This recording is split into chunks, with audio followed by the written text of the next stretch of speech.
All right, ladies and gentlemen, we're live here on YouTube as people start trickling in. We had the final Euros, Italy versus England. Cage, we're going to talk a little bit about that before getting into the show because it's going to be an awesome show. There's some really good questions for you, Cage. So I hope you're ready. Oh yeah. How's your Sunday going? Good, man. How's the big man doing? What a great Sunday, man. What a great Sunday. You know, we had Connor last night, that fight. We had soccer here just now. We got basketball later. The MLB draft is today. I mean, it's a crazy sports weekend, crazy sports day. 24 hours in sports, lots going on. Got the All-Star game on Tuesday. Did you enjoy the soccer game? I know you're not a soccer guy. Did you enjoy the final? Yeah, it was cool. It was cool. You know, I got my Yankee jersey on. You know, we got the roof closed here. It's a little chilly. It's a little chilly here. You don't know what that means, do you? I have no clue what you're doing. Oh, because it's the microphone. You have a microphone under your jersey. Well, Judge the buzzer. You have a buzzer. Yesterday, Judge hit a home run in a 1-0 game. I think the Astros beat us today, 8-7, actually. And, you know, we got to talk about Acuña, too. I mean, there's so many things to talk about. But Garrett Cole threw a gem. I mean, you know, they tried to take him out in the ninth inning in a 1-0 game, and he basically refused to come off the mound. He took 129 pitches. I mean, just a crazy thing. I mean, after 8 innings, he threw like 111, and that was his high for the season. So, you know, Boone tried to take him out, and he was like, I'm not leaving. He finished the game 1-0 shutout. But why I mentioned this is the one run was Judge hit a home run, and as he's coming around third, he started doing this. Like, you know, like Jose Altuve was doing, you know, like don't mess with the jersey, kind of like don't take it off. And they asked him at the end of the game, like, was that like a subtle dig? And he's like, no. When they play with the roof closed here, it's just chilly. So I was telling my guys to kind of button up, you know, like button up their jersey. He was obviously trolling them. But, all right. Well, Cage decided not to answer my question at all because I asked him how was the soccer game. The soccer game was good, man. I mean, listen, I mean, we watched it. You know, Ian and I were watching it, and you could tell after a really shaky start from Italy, really, like they came out there and looked like, you know, they were startled by the moment, you know, like almost starstruck after you know going through the tournament they did. Like they just really were playing sloppy with the ball. That second half, I mean, they had the ball, you know, probably possession was like 80% or something crazy. And for the game, it had to be over 60%, even after the beginning where they started pretty terribly. They played really good defense. They played really good possession. A lot of passes, like more passes than I see any other team make. You know, just a turf battle. You know, like passes, move across them. You move up, and then make a play and try. And you know, it's not a surprise that they scored on a set play because that's kind of like their MO. And then that penalty kicks, forget about it. I mean, it would have been a shame the way that game was played, where Italy was, I mean, as dominant as you can be possession-wise and shot-wise in a 1-1 game. I think it would have been a little bit of a letdown for me had England stolen it on penalty kicks. Italy's got a better goalkeeper, but you could tell, you know, even though was it Pickford? Is that his name? The England goal, even though he had the slight advantage because Italy just had penalty kicks.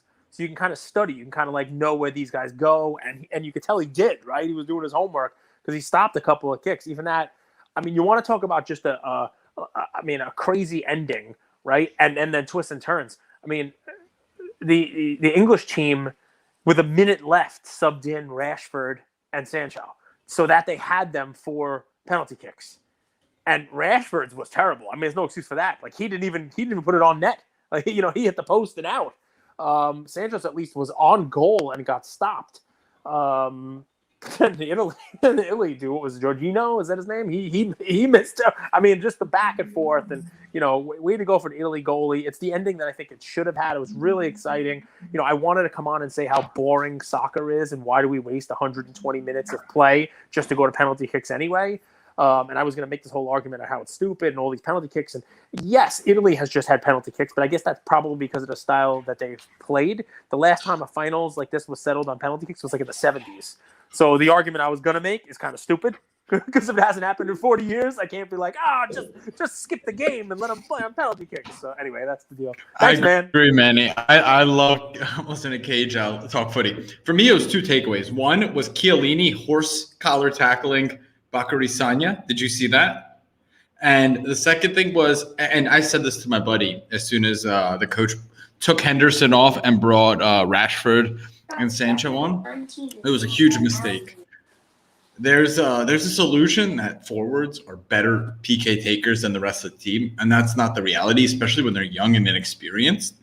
And I wouldn't say that Rashford or Sancho's PKs were terrible, but they weren't in the game. They weren't warmed up. I mean, Rashford was pretty terrible. I mean, the goalie didn't have anything to do with it. He missed the goal. Right. It's about as bad as you can be. I don't think you've seen bad PKs. You go back and look at some PKs when they sky them. Yeah, I've seen it, but no, I mean he hit the post, but he wasn't in the game. You can't bring in a cold player with 1 minute into the game and expect him to get into the game. And this loss to me is 100% on the manager, on the coach. You can't do that. Let's get into it because we have the Bucks Suns game 3 tonight. That's 7 p.m. We want to let people do that. We have already people pouring into the room. Yep. Well, but if you're pouring in now, you missed me and my brilliant analysis of soccer, which I'll never claim to be a soccer expert. I mean, I dodged the soccer question trying to talk about the Yankee game, but I do my best, guys. I did watch the game. I've watched more in this tournament than I have in any other tournament. I'm not going to watch like I watched the finals in the, I watched Messi finally win. I'm not going to watch this Gold Cup. Who Canada played today, Martinique or something like that. I'm not going to watch that. Rashford, okay, is equivalent to MJ's eyes closed free throw. It's a blind muscle memory. His shot. PK. All right. So, Daniel, I mean, I guess, but I mean, listen, that was pretty terrible, Rashford. I mean, England sucked the Ansu Fati today. No, I mean, Rashford, one thing we don't give credit to is how good these goalies are. It's funny, like you get to this professional level and the players are a lot better. We don't give credit to the goalies and how good they are. A lot of these saves, like they seem super easy, but a goalie covers half the goal now. Yep. You know what I like?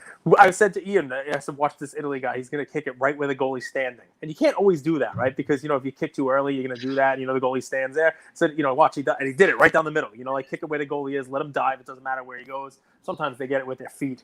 So we were having fun, If nothing else, we watched a lot. That was a lot of good soccer, a lot of good possession, a lot of good passing. I'm happy that there wasn't a baloney. There's my word. There wasn't a baloney penalty that decided it for one team. Kind of the way England got there. If you know what I'm talking about. So the refs at points in the game, it looked like they were letting it get out of hand. They kind of took control of it. Good for them. And they didn't make it about them this time. Letting it be decided 1-1 and then in penalty kicks, letting the guys on the pitch decide the game and decide the outcome. That's the way it should be. I don't know if you guys watched. Wow, there were a lot of fouls in this game. 30. Surprising. I was watching the Copa America game. That was the most physical match. That was yesterday, Brazil-Argentina. It was one of the most physical matches I've ever seen in sports. There was a foul every minute. I think there was like 45 fouls in the game. Let's get into the showcase. People want to know about your experience with Goldin auction. So Reckless Cards asks, would Cage talk about his experience with Goldin now that his auction is done? Sure. Yeah. I mean, I had a good experience with them. I definitely did. It was easy. They send you out kind of a contract. The interesting thing to note in the contract that I would let everyone know here, I guess, if you're curious about it, that it's not public, although I'm sure this document's out there with a bunch of people, is this would come up with this Jordan that just was questionable, right? When you give the cards over to Goldin, like you're signing in the contract that they basically have the ability to do what they want with the card. That doesn't mean they're going to be guaranteeing that they're putting it up in the next auction. And you saw, I know people who sent in Jordan 10s and waited 2 months. And Ken's video this week explaining that they got 40 of them in to consign since January, between like January and May. They got they can't. They were selling 2 per auction as it was. They're going to have to ration those off. You send one in February and you're one of 40 people who sends it in. There's no guarantee it's getting auctioned in February and March. And I'm sure a lot of people who sent them in February and didn't get them auctioned until April are probably not happy about that. But that's, this is the auction house prerogative. It's what happens, right? And the same thing with authenticity. They're able to authenticate the stuff and send it off to PSA and get it authenticated if that's what they deem necessary to do. But from beginning to end, I thought it was fine. Remember, I was auctioning off Top Shots, intangible assets when that was not really done. I don't know how many more Top Shot auctions any of these auction houses are ever really going to do. You don't really see too many of them anymore. Heritage had some, Goldin had some when I did it. I will say they didn't really publicize them that well. I think as far as auction houses go, Ken does a very good job, I think, of kind of beating the drums and, putting up posts on his story, putting it on Twitter. I have information from folks that we know in the hobby that he messages folks, he reaches out to folks and says, hey, you got to bid on this. This is a good one. This is a good thing to bid on. He does try to get, some action for his consigners, which is good because we talk about, he has a duty to, try to get as much as he can. Obviously, he's got his own interest in mind there. The more things sell for, the more money they get as a percentage. So, I will tell you, pretty easy process, very easy contract. I dealt with Dave Ammerman. That was my consignment, rep, who, if anybody's married and sort of my age and watched VH1 reality shows, he was on one, like a Flava Flav spinoff. He was on a reality show, like one of these like romance ones I watched with my wife like a decade ago. So, it's pretty funny how I guess he's now an expert in cards. But yeah, I mean, the process was pretty straightforward. The process was pretty easy. They give you a lot of options on how you want to get paid out. You can get a bank wire, you get a check, you can get, they'll pay you in crypto if you want. I can't really spell crypto, so I didn't take it that way. But yeah, a positive experience all throughout. Love it, man. We're going to ask 2 questions back to back from Drake. The community has spoken, and they say Drake's PC asks the best questions. So I'm going to ask you one that I think is a little more topical. So we saw Conor McGregor get injured yesterday, Cage. Yep. But this is kind of, the cherry on top. To be honest, there's been a ton of injuries this year. Drake's PC asks, why do you think superstar athletes are getting seriously injured over the last 6 to 12 months? Right. I mean, I think that's probably on the heels of like Acuña getting injured yesterday. We're definitely seeing a lot more baseball injuries. Believe it or not, we definitely are seeing a lot more, folks getting injured in baseball. So I couldn't add this in the question because it was a little bit longer, but is it just coincidence or did the pandemic alter training regimens enough that we are seeing the unfortunate results? So I think that's probably part of it. I'd have to look at like the numbers on it, but I mean, you got to remember the injury bug is always there. It just is, right? So I watched the Conor thing. Let's just take that. We could talk about the fight, the Conor stuff, and the whole deal after, but that kind of thing. That's a freak injury. We've seen that, that same kind of thing happen over and over again. I think it probably was a hairline from one of the calf kicks. He was kicking Poirier, like leg kicks. He was, and if you're not really good at that, you don't know how to throw it, and the person checks it, you could snap your leg. We saw it in the Anderson Silva Weidman second fight, and then it actually happened to Weidman later on, more recently, earlier this year. Same kind of thing. So those injuries, they happen. In combat sports, especially, those are just kind of, it's just part of the game. But as far as other injuries, listen, I think we're going to see it. It's going to be a big part, and it's going to definitely be part of the card world, right? Because you're going to be investing in people, and you're going to see injuries. So here's it. I'll give you that there's probably a correlation, with some of the injuries this year with training regimens and the like, right? I've noticed in years past that people who have gotten injured are the same ones who you see in the off season doing advertisements, doing commercials, on the cover of video games, kind of like the Madden Jinx sort of thing, right? Like, that's what I noticed also. So there may be something to the whole breaking up your normal training regimen and not doing what you normally do, and COVID doing that for more people. But I got to tell you, I think, if you really want to know, Drake, and it's a great question, what my thought is, sports now are very different than they were even 10 years ago. Just go on YouTube and pull up a basketball game 10 years ago, right? Look what the guys look like. Look what the players look like. Look at the speed of the game. Look at how the game is played. Football. Pull up football from when I was a kid. Look at what they look like in the 80s, right? Their shoulder pads were 3 times the size. The game was not played at this speed, right? It just wasn't, right? And baseball, the exit velocity was not what it is now. The pitchers were not doing what they do now. That Emmanuel Clase guy that I talked about in one of my episodes, half of his pitches are over 100 miles an hour. You go back 10, 20 years, a couple guys were able to throw that much and get it up there at the end of the game, when they were warmed up and the whole deal. I think a lot of it is physics. These guys are pushing the human body about as far as you can push it, right? These guys are training. They're very fit. Right, they're a lot of them are very muscular. You name it. They're very strong. They're very strong, They're very and they're pushing the limits to what they can do. I mean, that's where a lot of these injuries happen. Also, I mean, look, Acuña was making a diving catch. He got injured because he ran into the wall. Basically, he came down awkwardly. Pitchers, you're seeing a lot more Tommy John. You're seeing a lot more arm injuries because these guys are really stretching the limits of physics. Right? I mean, that's really what it comes down to, right? Like the human body can only throw the ball. Yep.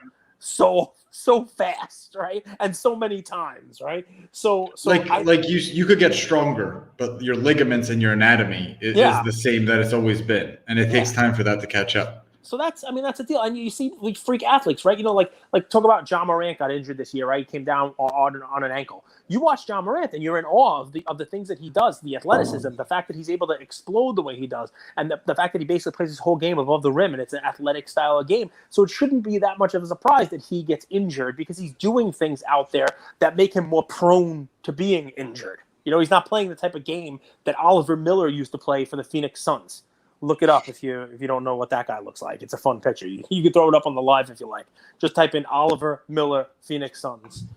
And, you want me to do a screen share video? You can replace my face with Oliver Miller Phoenix Suns. Cage thinks I'm like this elite level producer. No, I'm not talking about you. I'm talking about anybody. Anybody who's who's watching or listening. Just pull up a window and do Oliver Miller. I think he played at like 340. An NBA player. I mean, he was. Yeah, he's a big boy. He was a big dude. Yeah. So, but I think that's it. I mean, I'm sure COVID. I'm sure that the mess up the schedule had something to do with this year. But really, I think injuries are going to become much more part of the game now. The Big O. Kids talking about Razorback. Exactly. Razorback. Colas Williamson. Oliver Miller. So Philip Modebub Buddha asks just real quickly, Cage, on this. Is because you brought up Acuña and his injury.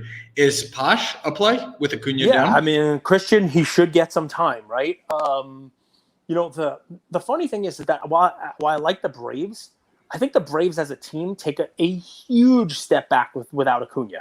There are teams that can weather the loss of a superstar, teams that have, other great players, and they have Freddie Freeman, who is not playing as well as he did last year. It was tough to repeat that kind of stats.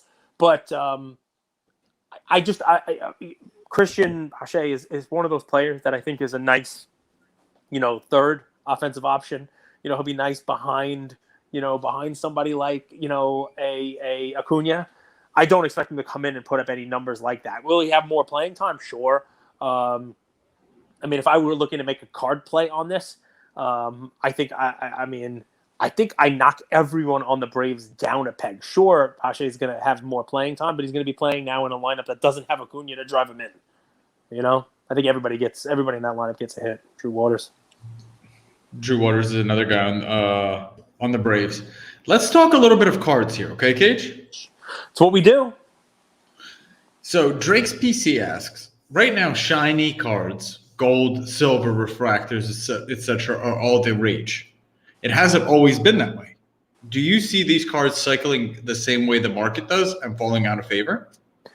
So yes and no, right? So it depends on what you mean by gold, right? If you're talking about like Prizm golds out of 10, no. There's not going to be a cycling out of the market for that. Those are in vogue now for a reason. They've only been around for 10 years. And people are viewing those the same way they would view any other real rare card from the 90s. I heard people talking about Prizm golds as the precious metal gems of this decade. You know what I mean? Like, if you want to collect somebody, it doesn't really matter who it is. You'll see a Rajon Rondo,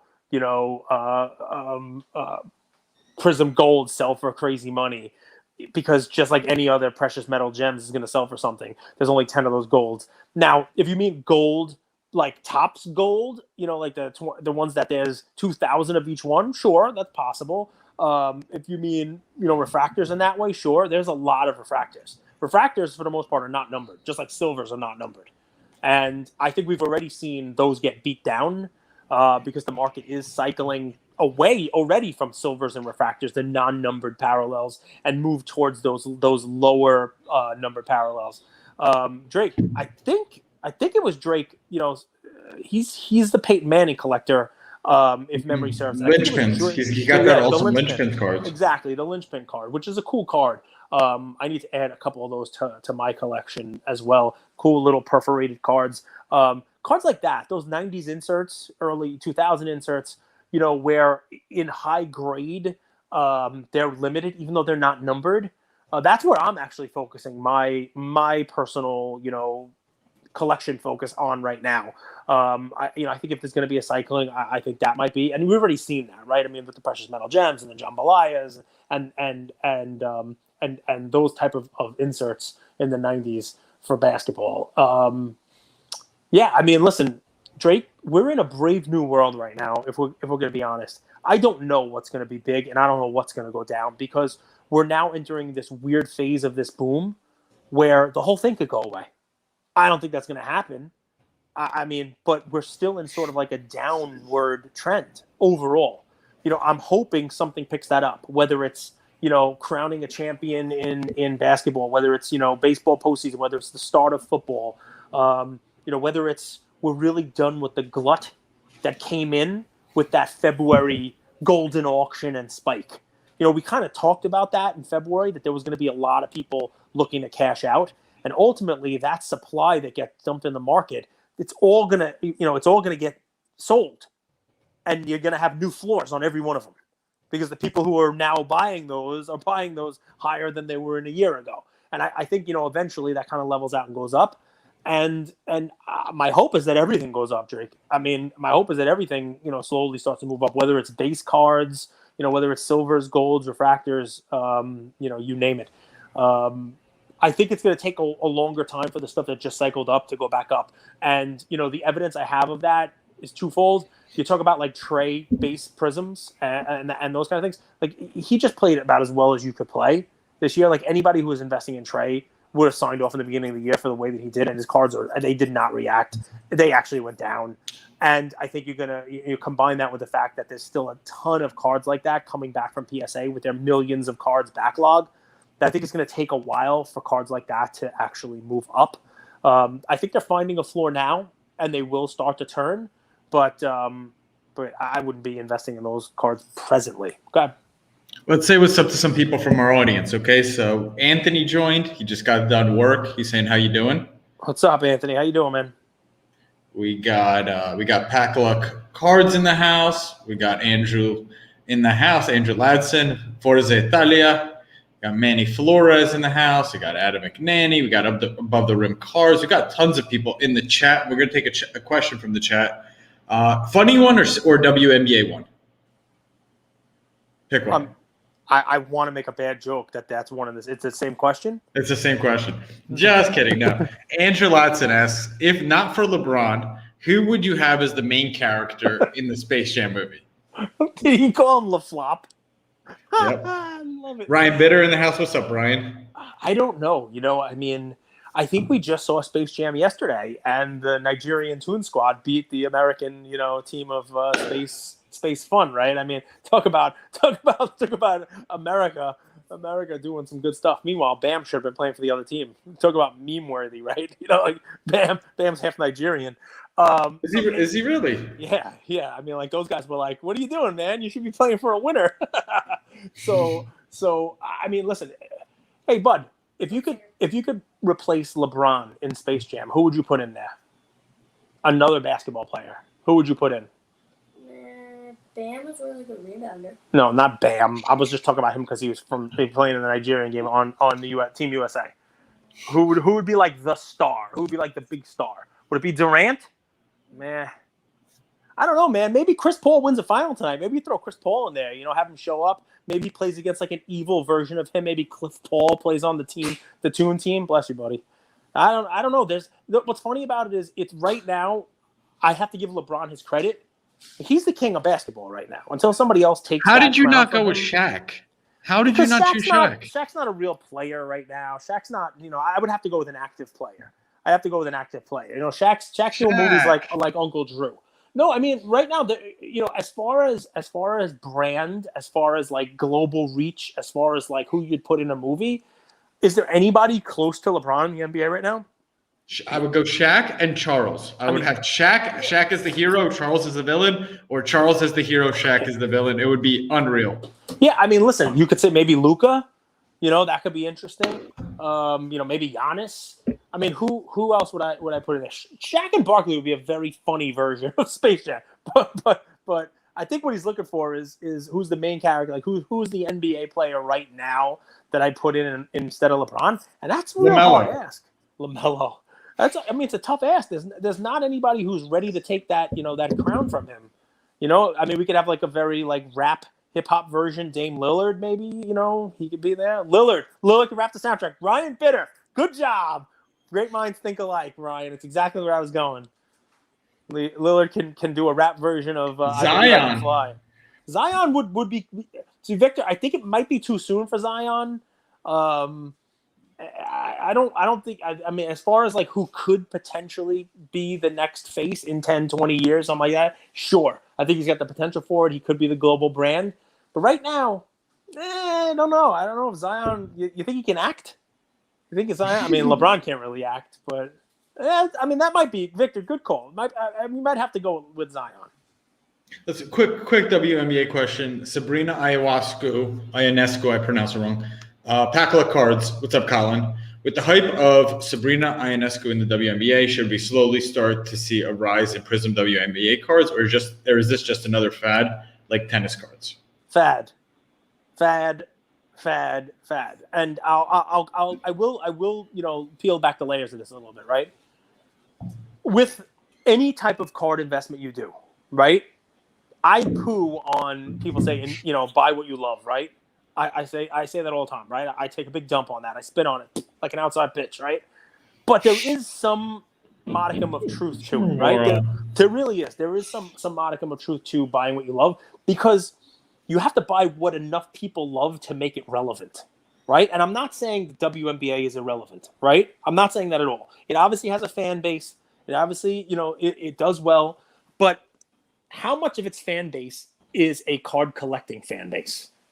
Right? And that's the kind of question you have to ask with all of these things, right? F1, right?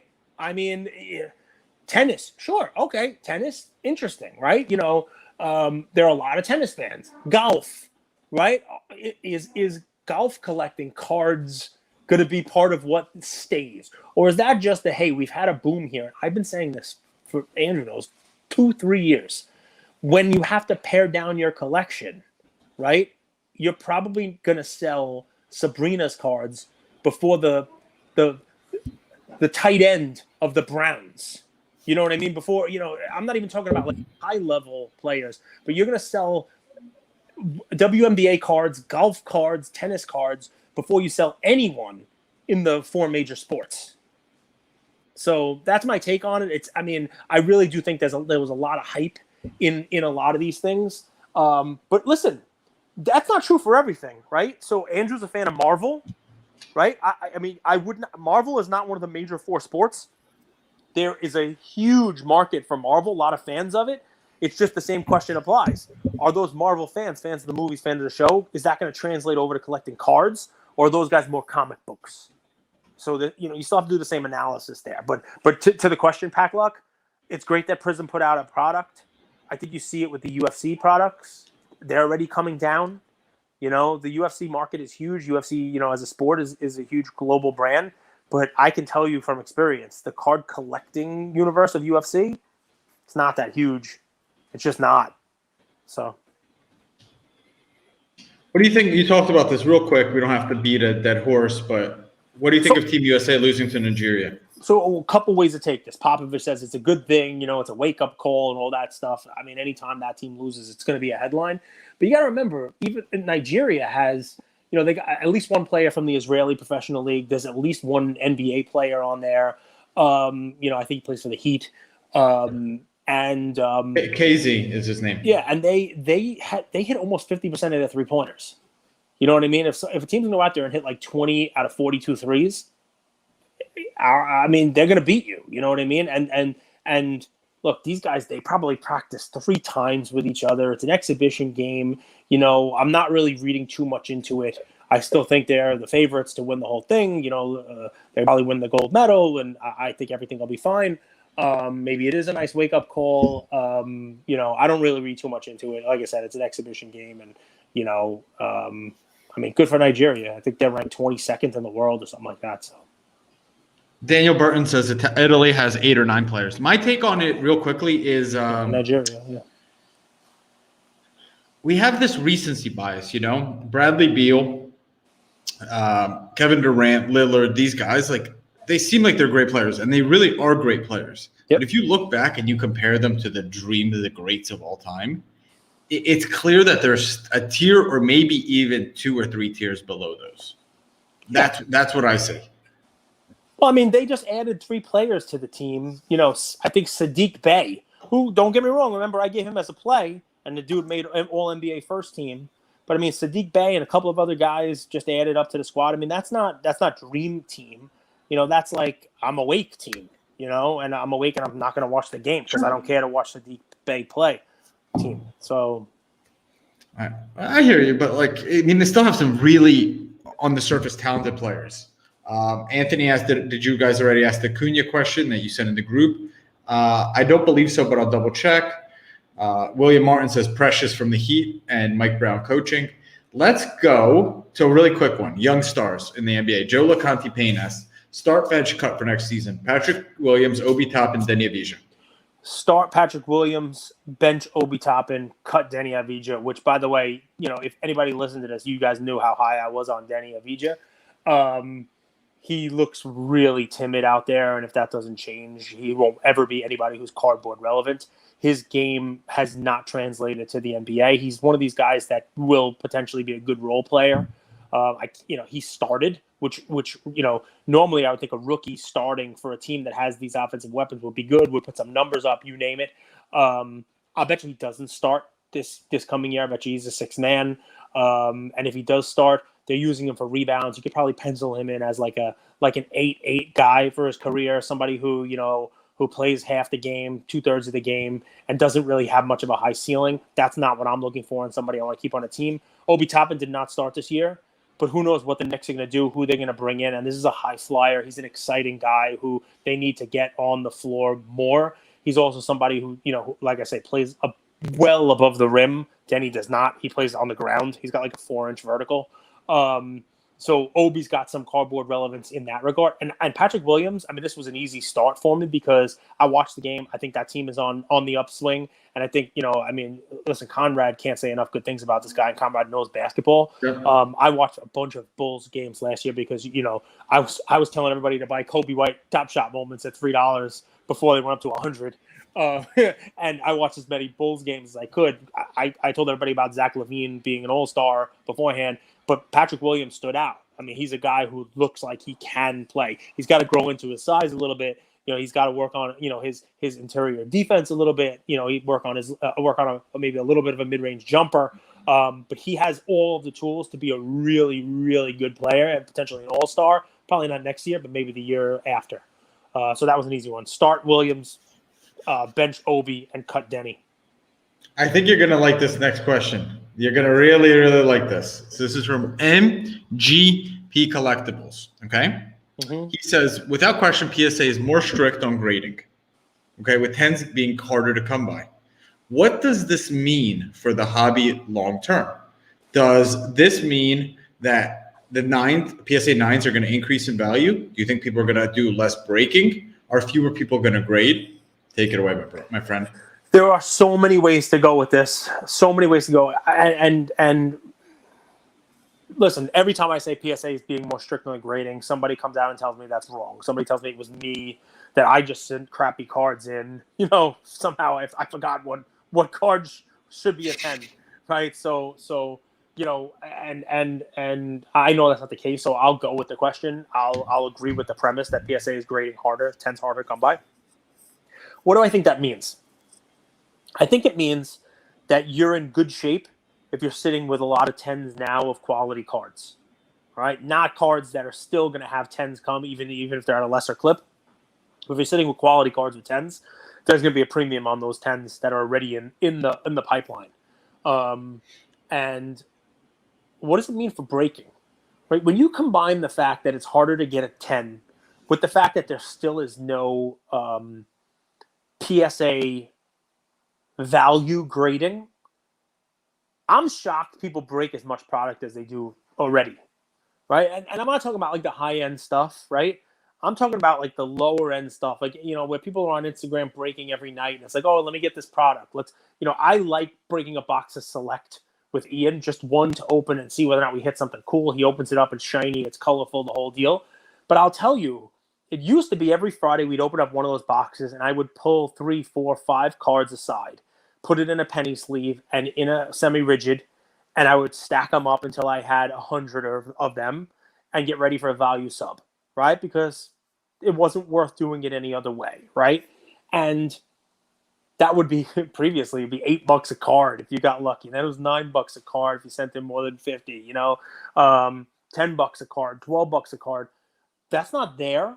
And we're still opening them, and I'm still pulling cards aside, but I don't put them in the semi-rigids anymore. They get lost in the basement. And I have on my own, I've reassessed what it is that we open, what it is that we will crack. If I were Topps, I'd be nervous. If I were Panini, I'd be nervous. Panini was putting out 20 releases a year when you combine. Remember all the crap we talked about? Done less clearly, whatever the frig it was called. You could see through this product. It's so bad. That kind of stuff, right? Who's going to open that? Right? I mean, it really is becoming way more gambling. It used to be, all right, if you got a monster breaking, great. You got a monster, you're going to make your money. But even if you didn't get a monster, you were going to get something back, right? That was the way that we were able to describe breaking as different from just putting your money in a slot machine, right? Because you can get something back because if you pulled a couple of rookies out of a box, if you open a Topps flagship or a Topps update or a Topps Chrome, and you got whoever the rookies were, the Joe Adele this year, you got whoever it's going to be who gets called up, and you sent it in, and you paid your $10, and you waited. When it came back, it was going to be $50. It was going to be $70. Your Dan Alvarez was going to be $50, $60. Gavin Lux was going to be $60, $70. They were going to come back, and you were going to get that money, and you would be able to be okay on what you spent on the box. That is gone. Right, it's gone because there's no way of doing it because PSA hasn't opened that up yet, and it's gone because even if they open it up, what used to be a 70 or 80% Gem 10 rate is now going to be what, 40, and you're not going to be able to make that money back. You're going to lose the money on your grading, and no one wants a 9 on those cards. They're basically unsellable. You'll get back. You'll sell it for less than what it costs you to grade it. So that's difficult, and I think the offshoot on this is do you go to another grader, right? Do you go with HGA? Do you go, hey, good job, Dan Burton. PSA doesn't stop the train, right? So 3 or 4 other grading companies. So the question I've gotten the most in my personal DMs over the last month is SGC, right?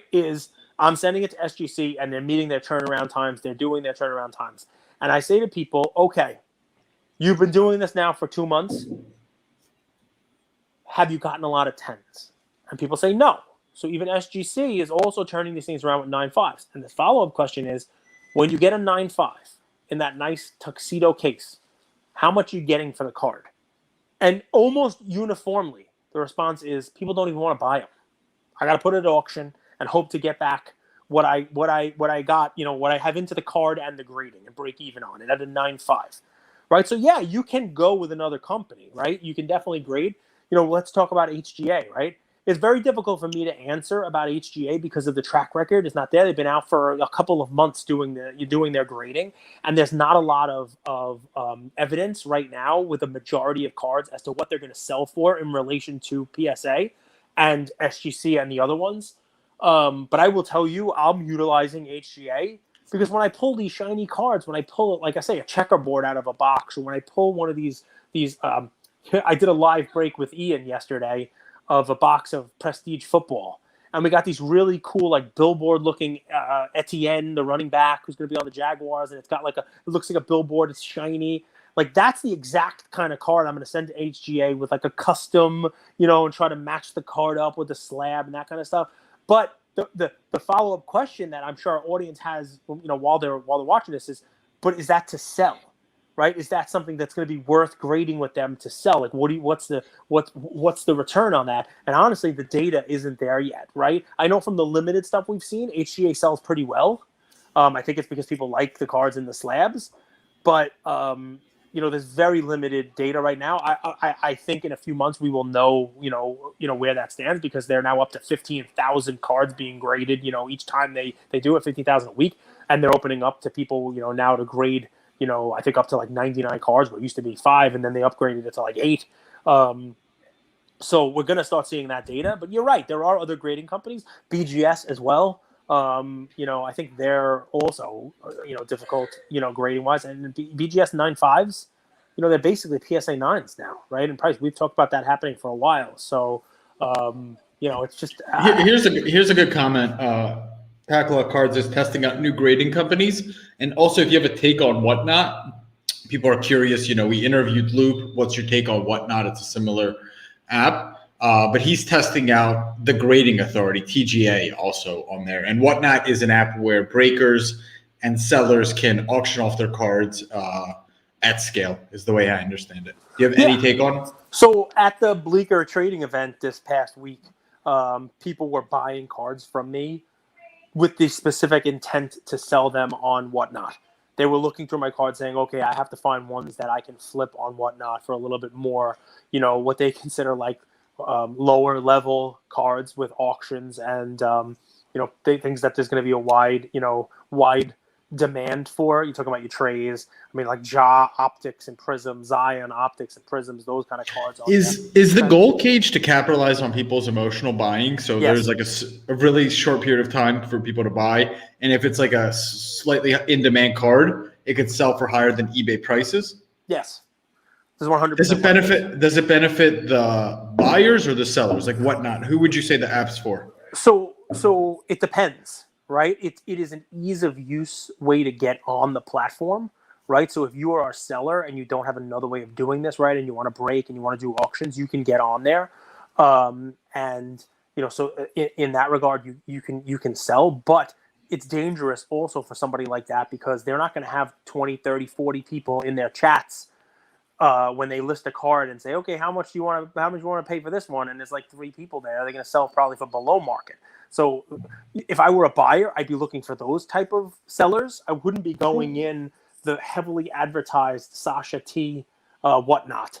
You know what I mean? Because they're promoting him. He's promoting it, and there's going to be a lot of people in there, a lot of emotional buying, like you said. And the same kind of cards he's going to be pushing on people are going to be the same ones you're able to get from somebody who's a lower level, less follower seller, and you'll be able to get actual bargains from. So it's a little bit of a double-edged sword there, right? I'm interested to see how Whatnot shakes out, because it's an interesting platform. It definitely is, but I don't want to. I don't want to. If you guys, we talked about this the other day. Remember Clubhouse? Yep. Right, like Clubhouse was the biggest thing in February, March, and I'm not saying, and now it's kind of like who even uses it. I'm curious if Whatnot also has that run. Cage, do you want to go macro hobby about a company that's potentially being bought out as the next question, or do you want to go specific card advice? Whatever you like, my friend. We can get to both of them, so it doesn't make a difference. Let's do the macro one first. Okay, Mike Knowlton. This is a good question. This is a really good question. We have people pouring into the live more than we've had, so this is fun. This is really, really fun. Mike Knowlton, thoughts on the rumored Panini sale? What do you think are the pros and cons of the sale? Will it hurt current recent cards long term? Will it bring more creativity to the B-Bell card designs? So let's just pump the brakes for a second. I know Ken mentioned that Panini is out there, as a potential target. I've also heard that, and Andrew, you've heard it from some of our hobby insiders that you and I talked to months ago. So it wasn't a surprise when Ken kind of mentioned that, but why I say pump the brakes on it is because any player in this space right now, given the last 18 months to 2 years that they've had, they basically are, $50 bills. They're basically printing money now, like, like the machine in Goonies, right? Everybody should be out there shopping. Like everybody who's in this space should be out there trying to kick the tires with a valuation. Look, CSG. They got institutional money. Goldin, right? PSA. Like the players. It should trickle down. Panini is the next big juggernaut. Topps, went through a SPAC, right? So hearing rumors that it's potentially being bought and that kind of stuff, I wouldn't buy into it, right? That's a very difficult thing, to do. It's also, I think, a European-based company. It's going to have to, pass through their whole deal if it gets bought, like legit bought. It would have to pass through like much more of a regulatory hurdle than an American company would. So you have that. Beyond that, though, the rumors happen every single day. So this week, I was asked if I was the person who was on Net 54, which is, by the way, a vintage kind of like blowout. Net 54, talking about how SGC was being bought by PSA. So that was a big rumor with some traction this week, right? And there was a. How did you know? How did you know that we were going to get this? Look at this. There's also rumored SGC sale to PSA. Good job, Ryan. Ryan knows this stuff. So how did I didn't know that was a question, but I'll touch on it and answer it, right? And then I'll get back to Panini and the changes in a second. I don't want to shortchange your chest and question. It was a Knowlton, right? So these rumors happen pretty much all the time. But yes, allegedly, and remember, there's a lot of misinformation out there as well, because this rumor allegedly started with PWCC. Allegedly, a PWCC user who sends raw cards to PWCC to have them get graded by SGC and then sold for him was told by PWCC that their contract with SGC was being voided and that they no longer had a contract with SGC because PSA was buying SGC. This was put in Net 54. You could find it. There's a whole thread about it. And people were discussing that's bad. What's it going to do for SGC? I like SGC. Oh, buy the SGCs now because maybe PSA will take their slabs in and cross them over to 10s. This way, you're getting rid of the SGCs. There's a whole bunch of rumors about what could potentially happen and why this would be, and talk about is that a monopoly and it's ruining competition, and whether or not there'd be regulatory hurdles to it and the whole deal. So much so that Nat Turner actually came into the thread to say it wasn't true. So great for him. I mean, good for him. That doesn't mean it wasn't true when it happened. Doesn't mean that they weren't kicking the tires on it and it just didn't come to fruition. But, when you hear these rumors about these things, I wouldn't go too nuts about them. It should be expected, right? There's a lot of money out there, and this is a place where people are putting that money. And if people are putting it in the cards themselves, it shouldn't surprise you that institutional money is willing to put that money into the stalwarts of it, the Topps via SPAC. So now to the Panini question, I don't think they're going to get bought. But even if they did, what does that do for the cards? Well, look at all the magnificent changes that have happened to Topps since they got bought. None. There's no change. There's no nothing. There's really no change. It'll just be the same way there'll be pretty much no change with Ken Goldin, with him being quote unquote bought, right? They're going to try to operate it, the same way they operate, the way it is. It's a cash cow. The reason why they buy it is to, continue to pump the cash out the way that it's been pumped out and try to squeeze it. I would say the only thing you could potentially get is a negative. I mean, look what happened with PSA, right? I mean, unless you are a card purist or some sort of a sadist, are we really all happy with what PSA has done since they were bought out? They basically just closed. I mean, are we all doing cartwheels? Thanks, Nat. You're a collector. You opened up. I love Nat. We talk every now and again. And, I don't mean to crap on it, but I mean, as the majority of collectors, PSA was somebody we'd send cards to, and now we can't. So thank you for buying PSA. And I mean, look, long term, maybe they're fixing it. Maybe they're getting rid of the backlog and it just had to be done this way. And we'll give them the pass on that. But Panini gets bought. I don't know. Maybe they fix Panini blockchain because that's kind of a mess. Although a little interesting. Drop that one in there. A little Panini blockchain. They put some packs out. A little interesting. Maybe we'll get a question on that. Who knows? But I don't think there's any real change anyway. So petition for Andrew to travel around the country like Portnoy and visit card shops and rate them. I think it's a great idea. I think it's a fantastic idea. I think so too. That'd be kind of cool. It's a good idea. Manny backs that up. He said, I like that idea, packet luck, or they could send Conrad. That would be fun.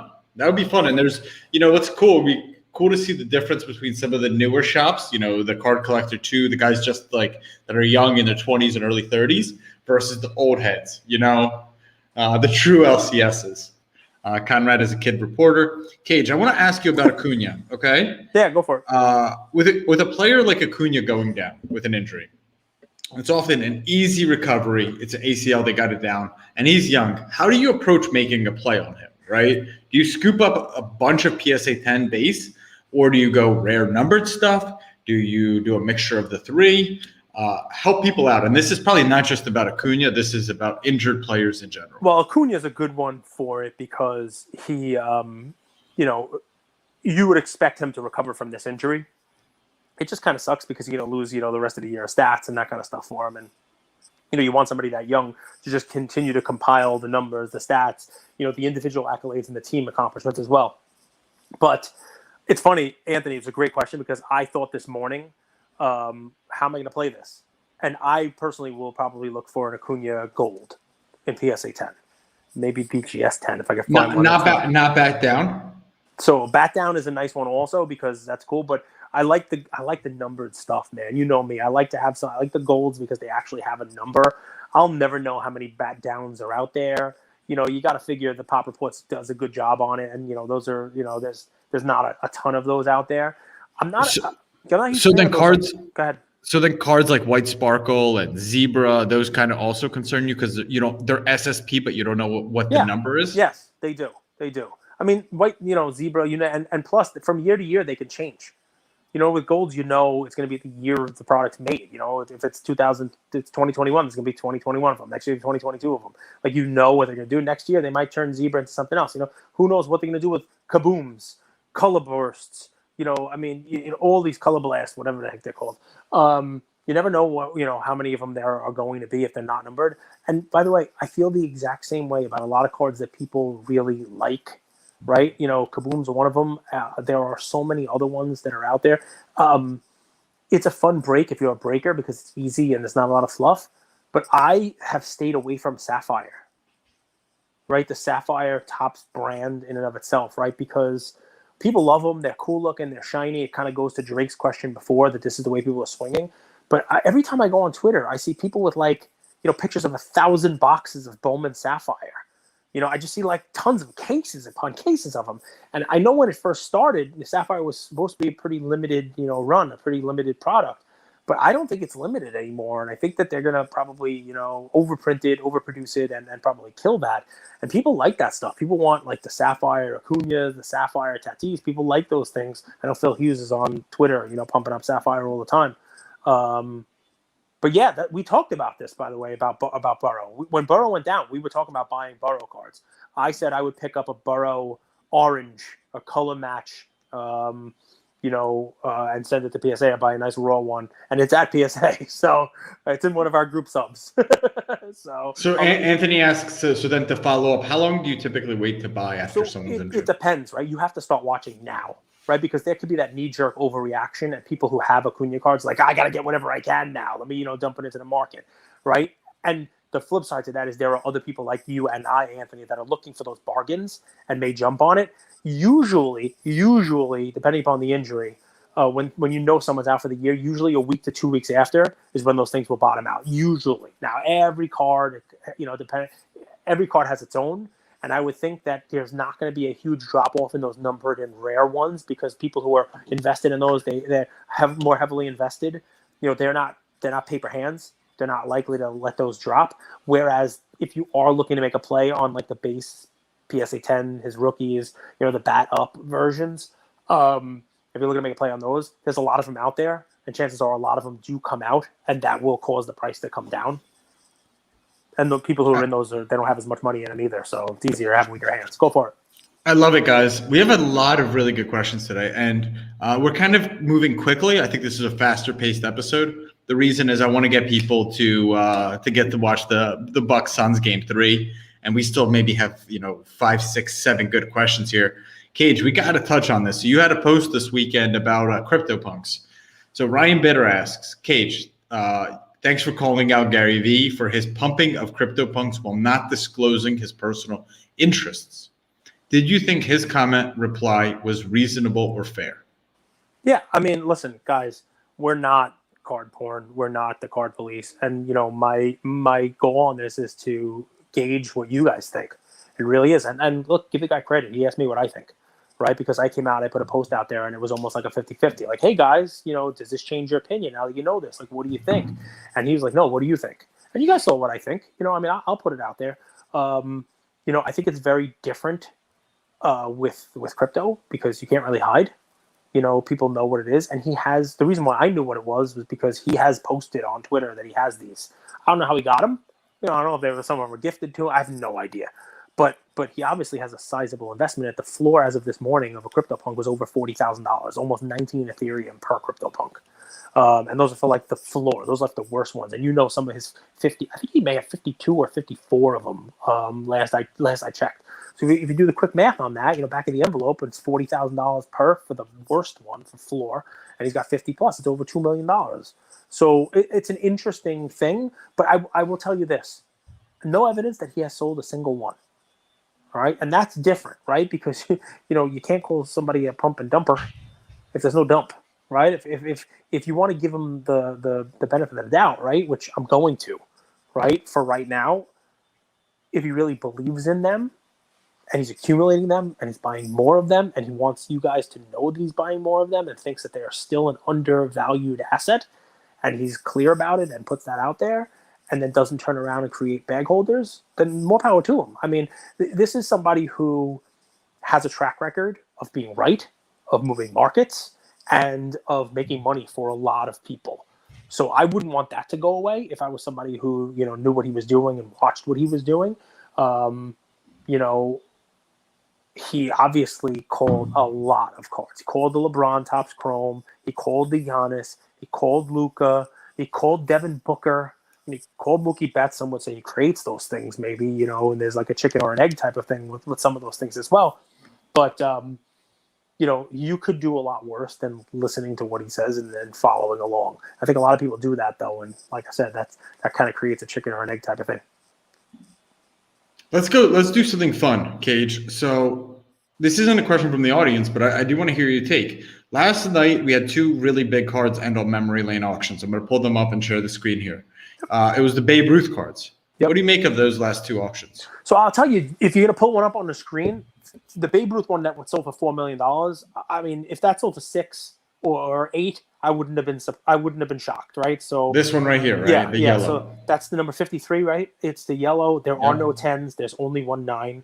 That is the nicest Babe Ruth. Can you see my screen, Cage? I did. Now it's just me 47 times. Okay, I look much better than Babe Ruth, so you can do that anytime. You want to put multiple pictures of me up on the screen? I love it. Stupid. But I like that one, and it's one of the more recognizable cards. It's a 1 of 1. That's that's the 181. That's one of the 4. That's like the least valuable one, the least valued one. Don't go away from this, right? So a couple things. One, the Babe Ruth card. There are rarer and more valuable Babe Ruth cards. We talked about one with Ezra from Collectible, the Baltimore News card. There are other cards that predate 1933. Ruth was almost done, if not done, playing by then. I think he was playing like the Braves for a while. Here's a 1916 M101 Sporting News card. Yeah, Sporting News sell for a lot of money too. Those are nice cards, right? So these are Yankee cards, these are Red Sox cards, these are there are a lot of valuable Ruth cards. That one though, that 53 in a PSA 9, that's like a real recognizable, real like colorful, cool looking card. But you know what I want you to pay attention to? Tell me. Go down on that first page and look at what the Mickey Mantle 52 Topps PSA 8 sold for. That's the crazy one. It sold for $2.2 million. Okay, so that is double. And Rob Go bought that for 5.2 in a PSA 9. Correct. Correct. And I think the last PSA 8 sold for what'd you say, 1.1 million? No. So early on this year, in February, those were $1 million. And then Goldin has This one right here. Yeah, Goldin has had one of those in every one of their auctions basically since. They've had PSA 8s and they've gone in six figures. You know, like you're talking about like 800,000, 900,000. I think one of them might even gone for less than 800,000. Do you think this is because this is a beautiful 8, though? Almost all 8s are beautiful, but yes, that is a very good-looking 8. It is a very nicely centered 8. But I think there's a lot of focus on valuable cards now and on, chasing those grail type of cards. And if the Babe Ruth is going to be 4 and change, if Babe Ruth's going to be 5, if Steph Curry is going to be 5.9, I think you could make an argument that Rob Go kicked this off with that $5.2 million mantle, and you could argue that his PSA 9 is worth what, $8 million now, $7.5 million now, whatever it may be when you compare it, and that's why that one went for 2. It also could just be a bidding war, but that was the one of all the prices from last night. That was the one that surprised me the most. Let's go a little exclusive here, okay? Cage, this is me interviewing you. So a few months ago, last August 2020, you met a gentleman named Rob Go. Talk to us. What was the behind the scenes of him deciding to go ahead and buy that Mickey Mantle PSA 9? Well, I'm not under like a non-compete or a non-disclosure. You're not. Like that, I wouldn't ask you a question that you couldn't answer. But fun one. And, Rob, you can go right ahead if you watch this and comment and back me up on this. But he approached a lot of people about that card. A lot of people, a lot of hobby insiders about that card. And there was only one person who said buy it. Right? The comps on that card were in the 2s previously. And everybody he approached about it said it's worth high 3s, it's worth low 4s, it's not worth 5.2. If it was, somebody else would have bought it. Don't get in, don't buy it. There's no way you should do it. Let's give him a lot of credit. He did a lot of press on it. He made an NFT about it. He went and talked about it and, calling it like the Mona Lisa of sports cards. The fact that he bought it, being a celebrity and, and putting a face to it and adding that level of, of interest to it as well, did more for the card than, say, if I would have bought it, and locked it away in a safe somewhere and not told anybody about it. But yeah, I was fully on board with that purchase, knowing that it was one of those things that, it will increase in value over time. And you have to think it's worth well in excess of that 5.2 if an 8 is 2.2 now. So yeah, I mean, that was my we spoke a lot about that card and yeah, that it's I'm happy that stuff like that is going up. I really am, because I like baseball. I like baseball vintage. I have baseball vintage. I don't have anything like that. Oh, you say it again, Cards to the Max. I'll do that. I'll do a top 10. It'll have to be kind of like it'll have to be so for folks listening to this, right? Cards to the Max asking for a top 10 cards video from me. It'll have to be kind of what the top 10 I have on hand, right? Because everybody knows, a lot of the good stuff is in Oregon. But I'll do one. We'll do it. And there are some. We started this off with a Goldin question, right? What do I think of Goldin auctions? There was some nice cards in Goldin auction last night that were not like the top end, and I won 4 of them myself. And I'm real excited to get those in hand and kind of show them off. I showed some pictures last night in one of our groups. So if you're in our IG group, sometimes you get a little sneak peek, of where I'm leaning and what I'm buying and that kind of stuff. But Cards to the Max, I am consolidating a lot of my collection, and I do have a plan that by the end of this year, I will most likely make public everything that I own. That way you guys know what I own.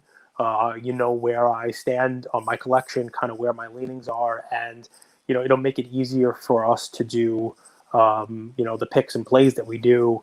I will try not to do many picks and plays of the cards that I own, but obviously you guys will know what I own. I think that I think as content creators, daily guys who you rely on, it's something to it's something that adds value. It's something that I think we owe to you guys. So I'm gonna probably consolidate enough where I can tell you guys everything that I own if that's something you're interested in. Anthony, yeah, man. Anthony he lives in Oregon. He wants you want can he swing by and grab him? Yeah, I mean, listen, just buy a safe, create a vault, and you could be Vault Southwest. Like it would be Anthony's Vault. That'd be great. You could set up a business. That's a good question. This is more about us, Cage. Okay, so this is from MBT Sports Cards. Well, with just about a full year, you guys have been talking about sports cards and everything sports on your podcast. Congrats on the feat, Cage. Do you both feel you have learned more about the hobby, how the hobby works? As well, do you feel more sharp with the takes, thoughts on collecting moving forward because of the podcast? My bad for the long question. No worries about the long question. You want to take a stab at this? I know it's called Coffee with Cage, but you want to take a stab, man? I feel like I always hog the spotlight, and these episodes do great. But this is a question for both of us. Do you feel like you have learned more about how the hobby works? 1,000%, man. Because you guys need to understand. I came into this. I don't know the hobby that well. I don't have that much experience. I consider myself like Tyler Hero in the bubble coming into my rookie year. Sure, I've had some nice shots. I've had a few game winners. I've had a few hits. But I don't have experience. I haven't done this year over year over year. And I think the best money manager, the best investors are the ones that could do it time after time after time in bull and in bear markets, right, Cage? That's true. And to answer your question, 1,000%. I've learned so much this year. I've learned a ton from our guests, but I got to be honest. One of the coolest things about this is the behind the scenes calls, like the calls that Cage and I do Saturday morning, Friday when he's going home from work on the train. If I could have recorded those calls and aired them for you guys, you would love them because they're raw, they're authentic, they're how Cage sees the hobby. So I've learned so much about how the hobby works and all of that. And then also reps. I can't speak about that enough. Like if you want to do anything in life, no matter what your talent level, you have to practice. You have to do it. You have to, and we lucked into it because we do this every single day. And it was almost by accident that we've done that, but it gives me an opportunity to show up and learn how to be a better podcaster, learn how to communicate better, learn how to tell my story better, learn how to give a play better. So if you just took a still image of myself a year ago to myself now, I feel I've grown a ton as an investor, as someone who knows the card hobby, as a podcaster, 1,000,000,000%. So I'll answer it as well. The question, William, great question. Do you both feel you've learned more about how the hobby works? So the question was to both of us. So I'm glad we got you in there, man. I'm going to say absolutely not. Do I feel smarter? Sure. Do I feel like I've had an insider's look that I would never have gotten if not for the podcast? 1,000,000%. Do I feel now that I have more of a pulse on the hobby because of the Instagram groups and because I get to chat with every one of you guys? Sure, 1,000,000%. But here's why I don't feel like I've learned more about the hobby and how it works. Because this hobby, why I love having a daily show, is because this hobby gives us something new every day. Every month it changes. It's a damn chameleon, right? It's always changing. And think about the questions that we've gotten today, right? We talked about HGA. We've talked about Star Stock, one of our sponsors, right? We talk about whatnot, right? We talk about fractional, investors and how Collectible has, this Babe Ruth card. We talk about all the purchases in the hobby and how it changes everything, right? All of these things we've just talked about today, if we go back to when we started the podcast, none of that existed. Everything I just mentioned is less than a year old. All of the mergers in the hobby, all of these new vendors in the hobby, all of the craziness that's going on, card porn, and, just all of it has happened as we have happened. And I'm excited for the next year. I'm thrilled to death. So do I feel like I know how the hobby works? No, because I don't know how this hobby is going to work next week. Then there may be some other cool company that comes out next week that we don't even know exists yet, and it's going to change the way this stuff is done. And that's, believe it or not, what I love. And I love having this daily platform for it. I love being able to chat with every one of you guys. I love how it's constantly evolving. Come on, I left out Top Shot. That's less than a year. Think of all the things. You learn what an NFT is, and you learn how Bitcoin works. I bought my first Ethereum. I bought some Bitcoin. Just you name it. It's a cool thing to be a part of, and I hope in some fashion or another. I can't guarantee prices continue to go up and that, but I hope in some fashion or another, this hobby remains cool, right? It remains in vogue. It remains a space where people want to continue to be, where they want to do content, where they want to do business, where they want to, have cool stuff going on, and that there are enough market participants for it to remain relevant and to keep changing. It's a great question, William. Daniel Kim asks, what's the minimum value of collection to start using PWCC Vault? There is no minimum. None. Manny Flores asks, being newer to the hobby, I'm seeing all these $1 million cards being sold. Was this a common thing? Boom. Seems like even after the so-called dip, we are still seeing these record deals. I'm going to go first, Cage. You're going to be longer on this. To me, it's the same thing over and over and over. It's inflation. People are buying artwork. People are buying art pieces. People are buying watches. People are buying rare wines. People are putting their money into one-of-one high-value exotic items to preserve their dollar, to diversify where their dollars are at. It's not that they're not sitting on cash. I just don't think that they want to sit entirely 100% on cash because they are worried about inflation. That's why I think these cards are hitting $1 million highs. They've always been record prices. It's just a little more expansive now for a couple reasons, right? I mean, that Honus Wagner was always the record. The there were Mickey Mantles are always record cards out there, record prices, it's so that doesn't surprise me. But here's the layering on. Two things. One, everything is more expensive now. Look at like real estate. Look at houses in most markets. They were stagnant for a decade, and then all of a sudden there's inflation, right? The value of the dollar is less, and things cost more. Your housing market is crazy, and you have to to get a house that used to cost you $500,000 now costs you $700,000. I mean, it's the same kind of thing. There are record prices, all over the place. Combine that with all these new market participants in the sport. These fractional shares, these funds like Lior's fund, and people like Collectible. Henry Davis, by the way, first round, first pick, catcher from Louisville for the Pirates. They had the number one pick in the draft. MLB first pick doesn't matter. It's like it's a crapshoot, isn't it? But when it's a college player, and it's a position player like this guy, it means he's probably going to sign with them. And the last time the Pirates had the first pick, they used it on Garrett Cole in 2011. So it does matter. Al Leiter's kid should be one of the next kid picks.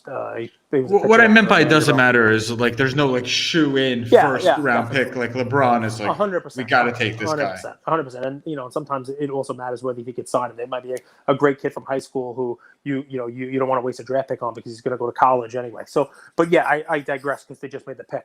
And it's a New York kid as well. He comes from Bedford, New York, so good for him. So yeah, I mean, the record prices, you have to layer in the fact that, there are these institutional investors that are also spending now. Think of the records that have been set, right? The last two are Lior, who bought this card for, if you want to call it a record, right? Who bought this card for his fund, and Collectible, who, is taking a percentage of a card valued at a record price. And then Rob G, who, he might have been a collector as a kid, but I mean, he just got into it last year. So it's celebrity money. It's cool to be in the space now. People have fractional share. You got investors, institutional investments making funds. That's going to drive and continue to drive record prices for the right cards. And the question, by the way, started off with, even though we're in a dip, the dip is really a dip for 90% of the market. Right? The dip is really for the oversaturated cards that kind of got a little far out ahead of their skis, and there's got to be a correction there. It's the dip has really never been in Mickey Mantle, No. The rich keep getting richer, and us minions keep staying broke. Yeah, pretty much. What did you call me once? You called me a peon? Yeah, a peon. In the hobby, we're hobby peons. No, in life, you were like, what I don't remember the discussion, but you called me a peon. Yeah. I will never forget it. Kevin Forster asks, Topps Chrome or Bowman Chrome? Does Topps Chrome or Bowman Chrome hold better value in the short and long term? Bowman Chrome, if it's got the 1 ST in it. If it is somebody's first Bowman Chrome first card, go right ahead and buy that Bowman Chrome first auto. That's the card. But as far as a regular rookie card, go with their Topps Chrome actual rookie with the RC shield on it. 1 ST Bowman for an auto, Topps Chrome or Topps card with the RC shield actual rookie card.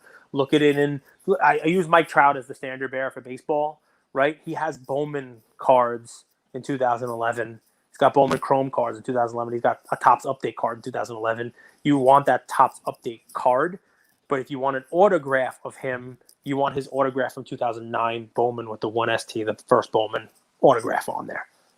that's kind of like my measuring stick, and use that going forward. Cool. So this is a little bit of a longer question. Wasn't able to type it up because it's pretty long. Dylan Connor 5 asks, heard on a previous podcast that the price trending downwards on a card might not be enough to make it a buy. Talking about superstars and stars, not just anybody. What other factors do you consider? Is there a step-by-step you guys go through when making your plays? Love the content, guys, and excited for the episode. Sure. Also, I know it might not be the same for every guy, so maybe just an example or two. 100%. So no, price going down doesn't necessarily mean that's a card's a buy. Think of it like stocks, right? There's a lot of momentum plays as well, right? And sometimes you want to buy a stock that is continuing to go up, right, and ride the momentum up. Whereas buying something that's going down, it may have more down to go, and you're catching that falling knife. I think it really matters who the player is and what kind of card it is. The population is going to be huge on it, right? So and I don't mean huge in the number. I mean huge as in a deciding factor, right? If you look at some like Michael Jordan 90s insert cards, they almost are like dip proof, right? Because there's 40 or 50 of them in PSA 10, right? So you buy those cards.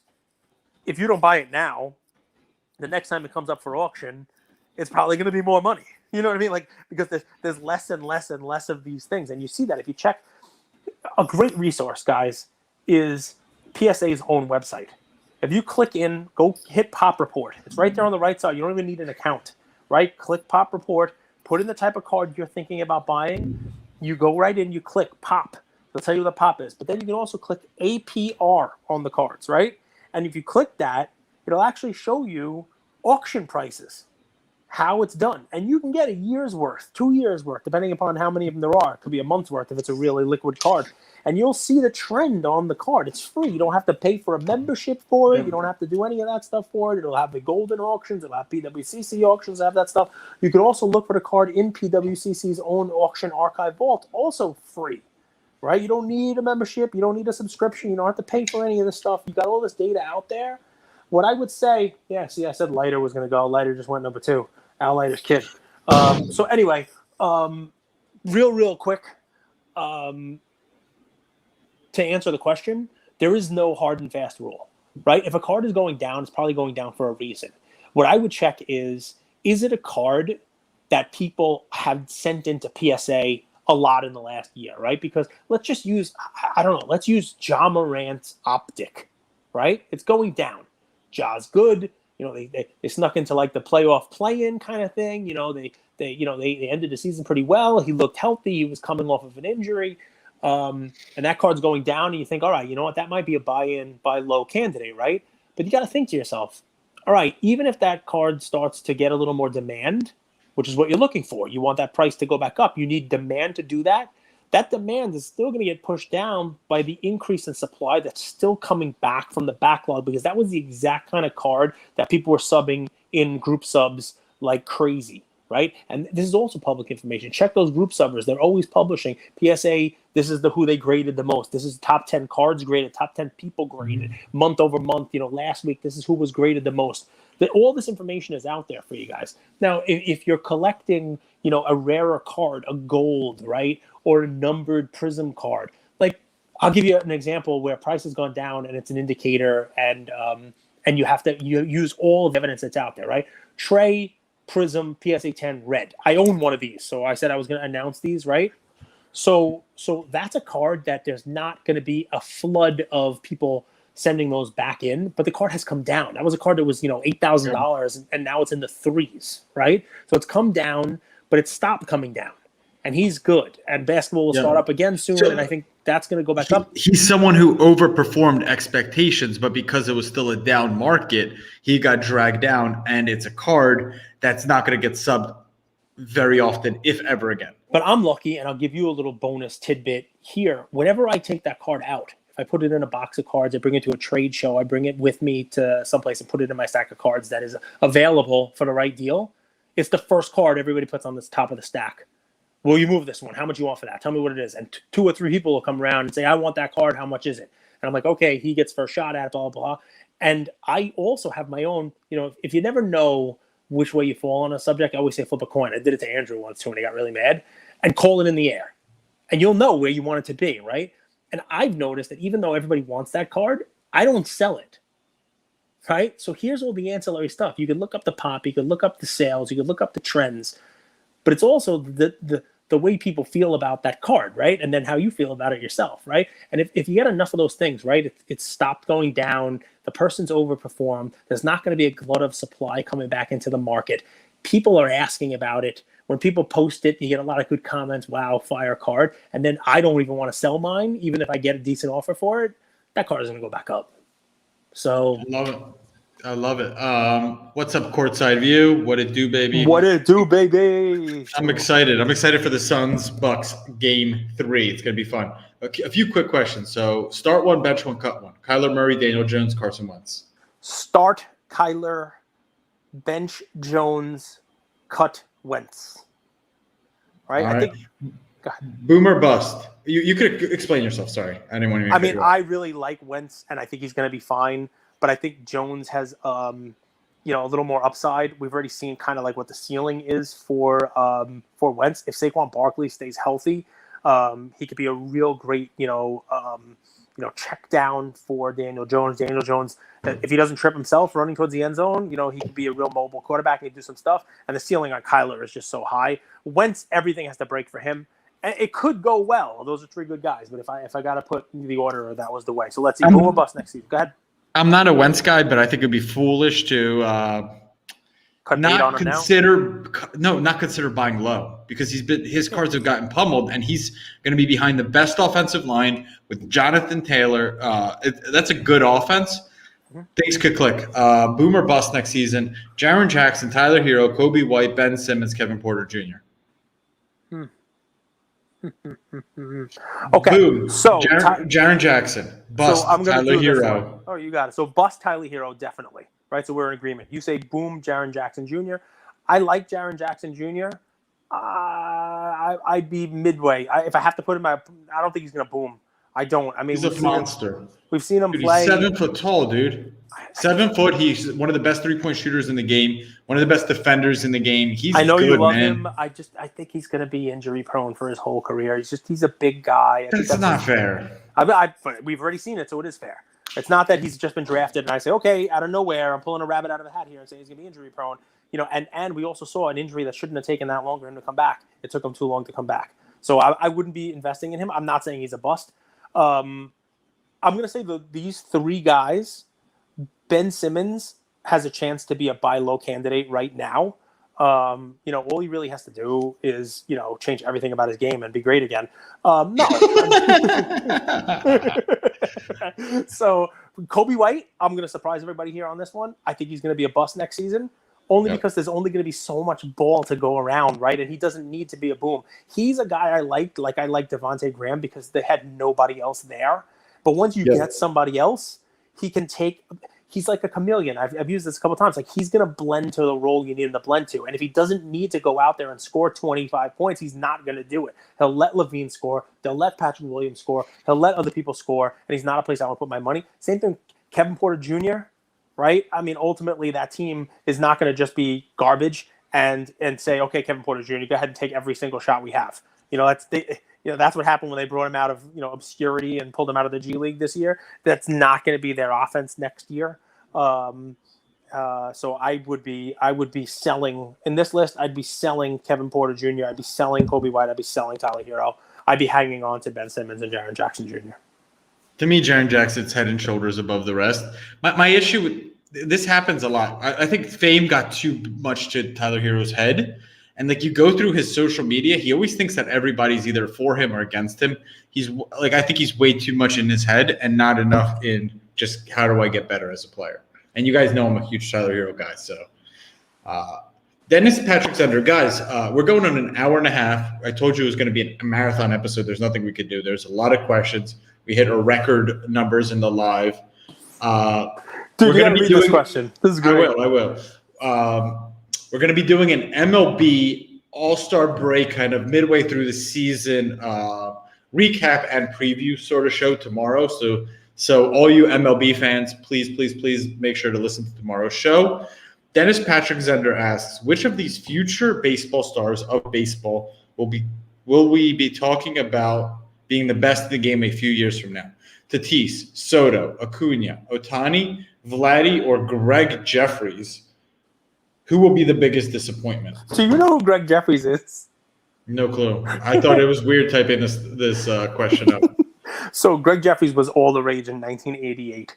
His 1988 scorecard was like the one everybody chased, and he was a Met, so he was playing in New York. He was playing, in the Big Apple, and he was everybody thought he was going to be the next big thing, and it did not pan out. So you take a look at Greg Jeffries, and it's a cool part of the question. DPZ, we love it because any one of these guys could turn into Greg Jeffries. Let's go piece by piece, right? It's not Vladdy, right? Because Vladdy is going to celebrate the offensive year he had this year by going to In-N-Out Burger like 500 times in the offseason.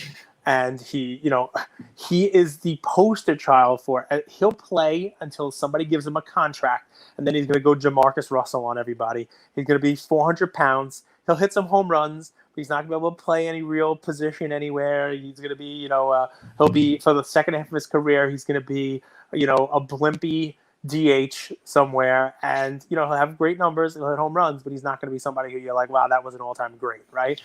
Let me give you guys context. Cage has this theory that he knows how fat men work. I do. So he is that's how you were so confident on that response. And I was right about him in the beginning of the year too, right? Because fat guys, we can also, if motivated properly, we can also get skinny, but it's a temporary thing. What's motivating to fat guys? Is it money or women or food? All of look, above. he wanted, it's a shot to your ego, just like it was a shot to his ego too. I mean, he came in as the number one guy. He saw Tatis get a lot of that stuff, and he's like, you know what, I'm going to work this offseason and I'm going to get this back. But he's already proven it. He's already done it. Now people hold him out there as like, as what he was supposed to be. He's done it in the big leagues, and he'll get a contract and then be done. Tatis, Soto, Acuña, right? So I love Soto. Right, and he's the one who actually has a World Series, and he performed in the biggest stage there is, and he's really young. But for some reason, he's also built. He's built different too, right? For some reason, he doesn't get any real notoriety anymore. Like, he doesn't get talked about. It's the weirdest thing. Maybe the team is not doing so well this year as part of it. I don't know. But Soto has a shot. Acuña, if he stays healthy, has a shot as well. I love Tatis, and I'd put Tatis numero uno on this list because I just think he's fun. He plays a great position. Like you're talking about Derek Jeter's position. You're talking about Cal Ripken's position. You're talking about Ozzie Smith's position. You're talking about, like all-time great position where you don't have to lead the league in home runs, but if you're close playing an infield position, that's worth so much more. It just is. If anybody in fantasy knows that, right? So I think Tatis, and just because of the energy he brings, just because of what he means for that city, he's now locked in there. He's going to be in San Diego for a really long time. That team is really good. He's going to be playing on the main stage for a long time. But dark horse, I am not backing Ohtani, not at all, because I don't think there is any way in hell that he can do what he's doing this year over a prolonged period of time. We already saw it last year when he basically pitched like one game and then couldn't pitch anymore. I frankly am shocked that he is able to do what he's doing this year without getting injured, right? I don't know how long it's going to last. I don't know how long it can last, but what he's doing is amazing. There's nothing short of amazing what he's doing right now. He's pitching, he's hitting, what has he got, 32, 33 home runs, and he's pitching lights out. So, I mean, his value, to a team, you cannot really quantify it. His WAR has to be crazy. He brings just something to the game that it hasn't had in a while, right? Because you have this, he's a novelty act, but it's not a novelty act that you're like, all right, well, somebody can throw with, lefty and righty. Somebody can hit and throw, right? No, he's doing it and doing it at the highest level possible in both ways of doing it. And you may not see anybody do what he's doing this year ever again in your lifetime. It's that kind of a special what we're getting to watch this year. It really is amazing. If he's able to do that for a prolonged period of time, you have to talk about him as one of the greats. You have to. I just don't buy that he's going to be able to do it for that long. People do. I don't know if it finished, but last night's Goldin auction, there was a lot of Ohtanis. Not one Ohtani card, but a lot of Ohtanis, like Superfractor 101s and that kind of stuff, that sold for the most money, more than like a Jordan PSA 10 rookie card. And there were other like Otani autos, like his top autos, Bowman autos, limited autos, numbered autos. They all sold for a ton of money. So people are on Otani. And I will tell you, at the Bleecker trading event that we went to, people were asking for Otani. People were trying to trade Otani cards. I think I gave away most of my Otani cards. It seems like you're buying at the peak, doesn't it, with Otani? I would not be buying him now. I would not be buying him. What's the next upside? Like, what can he do that's drastically better? The question wasn't who am I buying now. The question was, Right. Who do I think, we could talk about being the best in the game in a few years, right? Buying now, I'd be buying Soto just because his prices have dropped, and I think he's got a legitimate shot. Same thing, Acuña now with him being injured. Even Tatis's prices have come down significantly from where they were. The right card I'd be investing in. Otani's prices have all gone crazy. And just a little tidbit, it's not a surprise that Otani's great. When he came out to his rookie year, Topps made more rookie cards for him than anybody they'd ever made before. He had more cards and more products than anyone. I saw a number, I don't know, it was 481. Like, there are more rookie cards for him than there. So that's going to be tough unless you're buying a real limited, like low number, one of one Otani type thing. It's very different than buying like, a Mike Trout diamond or a Mike Trout gold at this 50. You know what I mean? Like, there's just a lot more of Otani's cards out there for people. Is that because he was a pitcher and he had the pitching and the batting? He was a huge star. Double? He was a huge star coming over. That was the case when Hideo Nomo came over. There were a million cards made for him. Matsui, when he came over, Ichiro, when he came over, there were special edition cards for them, unlike any other rookie, because these people had already played professional baseball and they were a known commodity, and it was a big deal to have them come over. And of course, Topps wants to cross over, Asian market as well. And it's, he's a marketable thing. So Ichiro feels so undervalued to me. I love Ichiro. Given to what he's accomplished, and he's an icon. I could see him being the president he's just so likable both in the States and the Asian market, and he's already accomplished. Ichiro always felt undervalued. 5 more minutes, guys. Just a few more questions. We're wrapping up. This has been one of my favorite Coffee with Cage episodes. Any announcements you want to make before we wrap, Cage? Just a few more questions. 5 more minutes is cool. We can sneak in 1 or 2 more questions. Yeah, I mean, listen, guys. HGA updates, if we're allowed to give. Well, at the end of Coffee with Cage, they don't have a queue anymore, and they're basically letting people go ahead in until they meet their 15,000 limit and letting 100, 99 cards per. Read Tyler's update on Twitter and on his Instagram. That's pretty cool because you can basically do bulk subs through them now, unlike other graders. So it's a cool little avenue to do that. I'm not telling you to grade 99 cards with them unless you have it. And so that's an update there. Bleecker Trading has a Sell Your Cards event, partnering up with Leighton. I think that's on July 20th. So take a look at Bleecker Trading's site as well. And Star Stock, man, we're gonna start talking Star Stock breaks again. We'll be. I had so much fun doing that break. I hope you guys watched that. It wasn't the greatest box, but that's what happens sometimes with breaks. I'm sure the next one is going to make up for it. So we'll let you know soon when our next Star Stock break is going to be. Maybe we'll do one this week, and we'll do one next week or so. And I will, with that, before you ask the final questions, I want to ask a question of the audience. Andrew and I put our pilot out on July 16th. That is Friday of this week. We put it out July 16th of last year. We're going to have 370 something episodes, something like 250,000 listens. And I'm just crazy numbers. And I want to say thank you to you guys, but we had fun Christmas.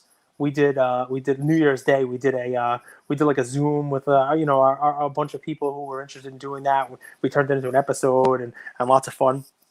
We'll be at the National, and we're going to meet a lot of you guys who are there, and we want to talk to you about that, have a meetup, you name it. But I'd love to do something. It doesn't have to be Friday, but I'd love to do something to kind of celebrate the 1 year of the podcast.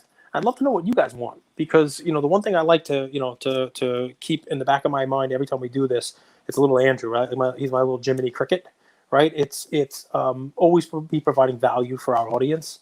Doesn't matter if 2 people listen or 2,000 listen to this episode, give value to those 2 who listen. This is an Andrewism, right? And it rings true. So even in celebrating a year of this, we want to do something that brings value to you guys, whether it's, some Zoom calls where we talk about collections, or I don't know what the right answer is, but we do want to acknowledge it, and we'd like to acknowledge it in a way that you guys want to. So message us, send us some DMs, throw it in the groups. If you got any ideas or suggestions to how we should, celebrate the end of chapter 1 here, year 1 coming to a close and moving into year 2, season 2. We're not going to up the circulation counts. We're not going from like 1,000 to 40,000 because that'll kill it. We're hopefully you get the Top Shot humor. It's a dad joke. I apologize, but I'd love to hear from you guys as to what you think we should do.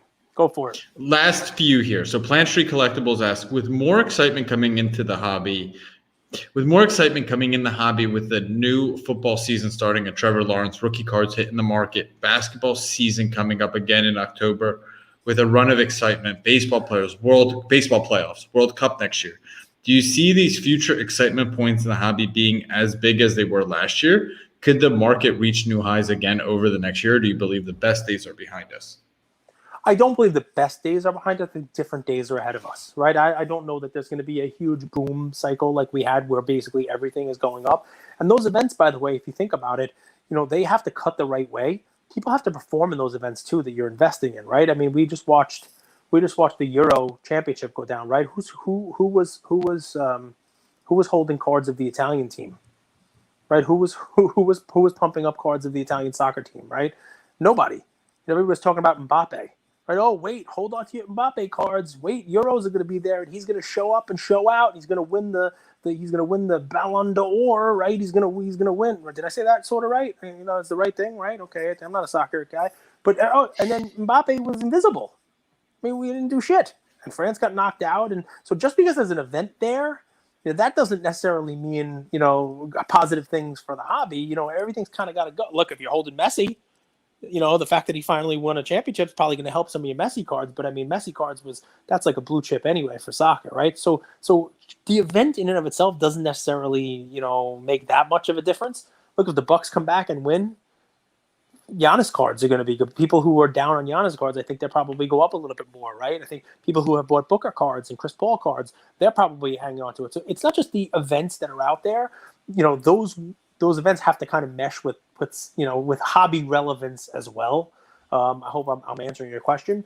I do think it matters. I do think we're going to get to a part soon, whether it's in 3 months or 6 months, where PSA has some semblance of normalcy to it. The world has some semblance of normalcy. We're not in COVID shutdown where no one's able to do anything. And we're also not in the early days of no COVID where everybody's out there just basically lighting their hair on fire and not caring about cards. Because now we're out of the house for the first time in 2 years. So we'll get to some semblance of normalcy, and I think we'll understand kind of the trajectory of cards. And I think we're going to hopefully see on-field performance matter a little bit more. I'll say, so it's a great question. So Gary always talks about it's not just getting attention, it's knowing what to do with attention. So all of those events are attention grabbers. But the athletes, or specifically the investments you're holding, need to actually do something with that attention. Right. It's a multi-layered thing. When the spotlight's on, you don't kick the penalty kick into the post. Right. Well, literally exactly. Like when the spotlight's on and everyone's holding Mbappe cards and he comes out and he becomes the best player in the tournament, that's how you start seeing record highs. When the spotlight's on, LeBron gets to the finals and he wins and he has the best finals he's ever had, LeBron cards hit a new high. It's that. It's not just the event. It's the performance of the athlete that you're holding. I mean, think about it. Having a GOAT versus baby goat versus kid, Brady Mahomes, that in February, it helped us at the peak, right? I mean, like it wasn't just a Super Bowl. It was a Super Bowl that had the blue chip and the kid. It's a great example. I mean? So, it matters how the things play out as well. When Allen and Ginter inevitably makes a Cage Relic card, which is Cage's dream, if you guys could make two things happen, an Allen and Ginter card for Cage and a Coca-Cola sponsorship, and if we're lucky, a Lego sponsorship for Ian. Now I'm just asking for everything in the world. Okay, anyway, when Allen and Ginter inevitably makes a Cage Relic card, what memorabilia are you giving them?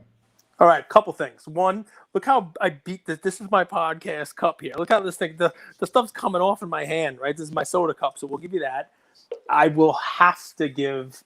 You're giving him your soda cup? The headphones. These headphones have to be given, right? These headphones have to be utilized.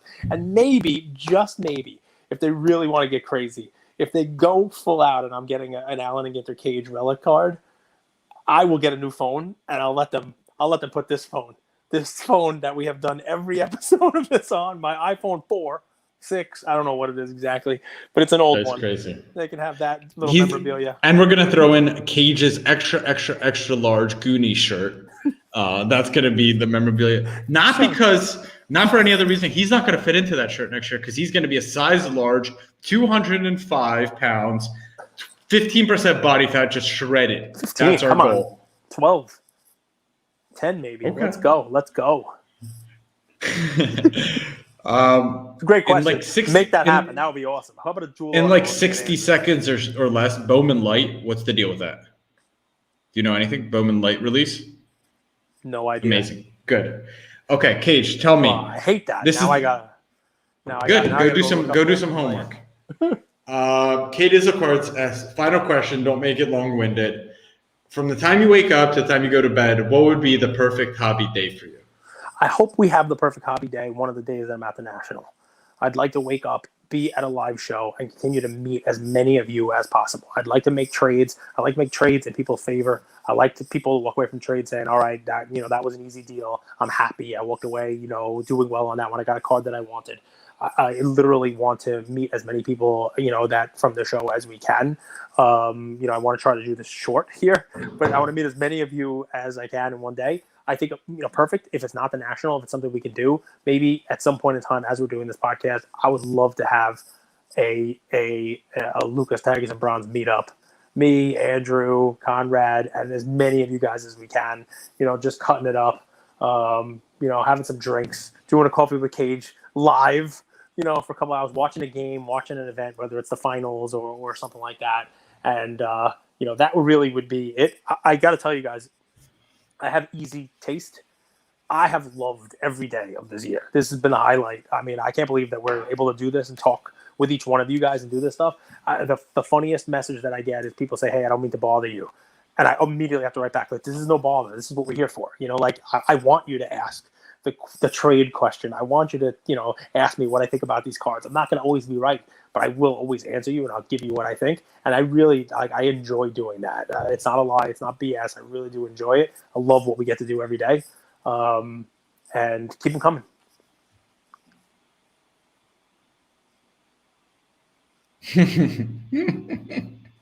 He's not going to wear them. So Nick says he's going to gift you AirPods at National. Congrats on a year of great success. Thank you, Nick. Congrats on the new job. I believe Nick's at St. John's now, right, in New York. Is that right, Cage? I don't know. Coach Nick. That's Coach Ferrara, I think, right? This is Herrera. Nick Herrera. Nick, I need to congratulate Nick because Nick is the guy. He may be the eye of all eyes on grading. Nick was the one who got the PSA 9. Nick, confirm here. Nick's the Nolan Ryan PSA 9. He graded it himself. Oh, wow. Yes. Okay. He's done real well with the grading this year. So this is a marathon episode. This might be our longest one yet, but I mean, we had a record live viewership on YouTube. It seems that that's more fun for people, and we really enjoy it. It's kind of become a staple on Sunday afternoon to go, after the matches are over, to go and talk sports cards, everything in the hobby. This is fun, man. Tomorrow we're going to have our MLB show. So Cage is going to break down all things baseball, what to look forward to. Any closing remarks? No. Anything you want to say? Able to do it already. I meant what I said, guys. We're, as approaching this year, the year end, let's see what you guys want. Let us know if you have any ideas of, how to kind of like do something special, a special episode, anything. We'll try. I don't know if we can get crazy guests on, so those kind of suggestions, we'll try. But, what would you like to see? What would you guys like as a way to kind of cap off a year and then going forward into year 2? Let us know what you like. Let us know what you want us to change. And let us know what we're doing well. Let us know what we're not doing well. We do want to hear that from you guys. We have pretty thick skin. Kind of have to in this business. So we love each and every one of you. And thank you. Thank you, Yam.